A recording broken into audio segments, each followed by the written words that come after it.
दुनिया में मोदी जी जैसा नेता कोई दूसरा है क्या? देश में मुख्यमंत्री योगी आदित्यनाथ जी जैसा दूसरा मुख्यमंत्री है क्या? उत्तर प्रदेश के उप मुख्यमंत्री केशव प्रसाद मौर्य ने राज्य के मुख्यमंत्री योगी आदित्यनाथ की जमकर तारीफ की है। इससे पहले दोनों नेताओं के बीच कथित मतभेद की खबरें लगातार बाहर निकल रही थीं। आइए जानते हैं कि क्यों मौर्य ने दोनों नेताओं के तारीफों के पुल बांधे हैं।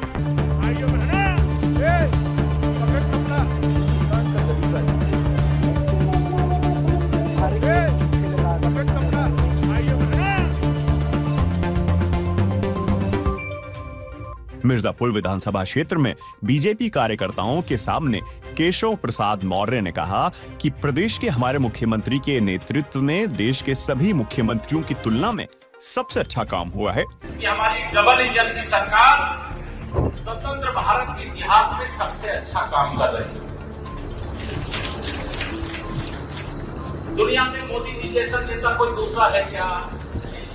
देश में मुख्यमंत्री योगी आदित्यनाथ जी जैसा दूसरा मुख्यमंत्री है क्या?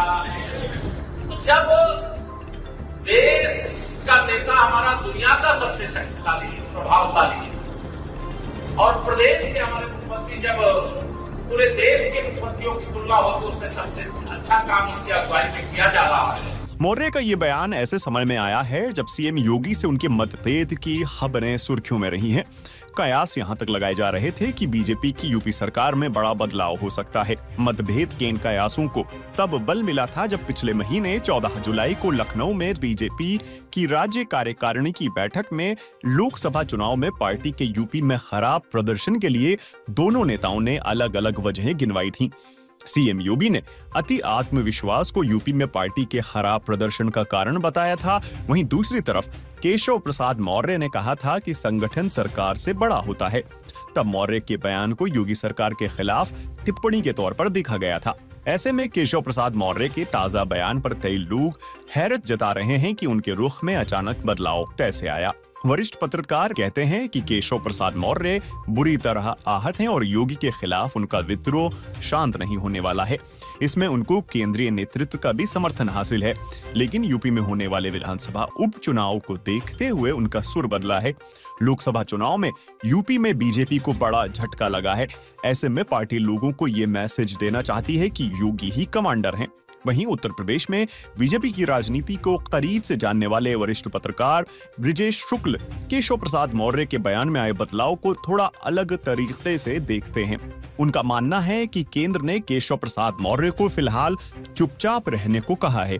मौर्य का तरीका और समय दोनों गलत था। इससे पार्टी की छीछालेदर हो रही थी। संगठन हमेशा बड़ा होता है, लेकिन समय काल और परिस्थितियों की वजह से ये विवाद का रूप ले लेता है। उत्तर प्रदेश में विधानसभा की 10 सीटों पर उपचुनाव होने हैं। ये उपचुनाव एक तरह से बीजेपी के लिए प्रतिष्ठा का सवाल भी है। इससे पहले जुलाई में देश के 7 राज्यों की 13 विधानसभा सीटों पर उपचुनाव हुए थे। इनमें इंडिया गठबंधन ने 10 सीटों पर जीत हासिल की थी, जबकि बीजेपी की अगुवाई वाले एनडीए के खाते में केवल 2 सीटें आई थी। राजनीतिक तौर पर उत्तर प्रदेश देश का सबसे बड़ा राज्य है, लेकिन इस साल के लोकसभा चुनावों में बीजेपी को बड़ा झटका लगा था। यूपी की 80 लोकसभा सीटों में से बीजेपी को 33 सीटें ही मिली थी। उसके बाद से ही यूपी में बीजेपी की इस असफलता को लेकर कई तरह के आकलन किए जा रहे हैं। इसे यूपी की सरकार के कामकाज से भी जोड़कर देखा गया है तो कुछ लोग लोकसभा चुनावों में सीटों की बंटवारे को इस परिणाम की वजह मानते हैं। दूसरी तरफ मौजूदा समय में यूपी के पूर्व मुख्यमंत्री और समाजवादी पार्टी के नेता अखिलेश यादव काफी आक्रामक नजर आ रहे हैं। नवीन जोशी के मुताबिक अखिलेश यादव ने यूपी में अपनी पार्टी यूनिट को भी काफी कसा है और केशव प्रसाद मौर्य के बयान को इन सभी संदर्भों से जोड़कर देखा जाना चाहिए। बाकी इस खबर पर आपकी क्या राय है, हमें कमेंट में बताएं और राजनीति से जुड़ी तमाम खबरों के लिए वार्ता 24 न्यूज चैनल को सब्सक्राइब करें। आप देख रहे हैं वार्ता 24।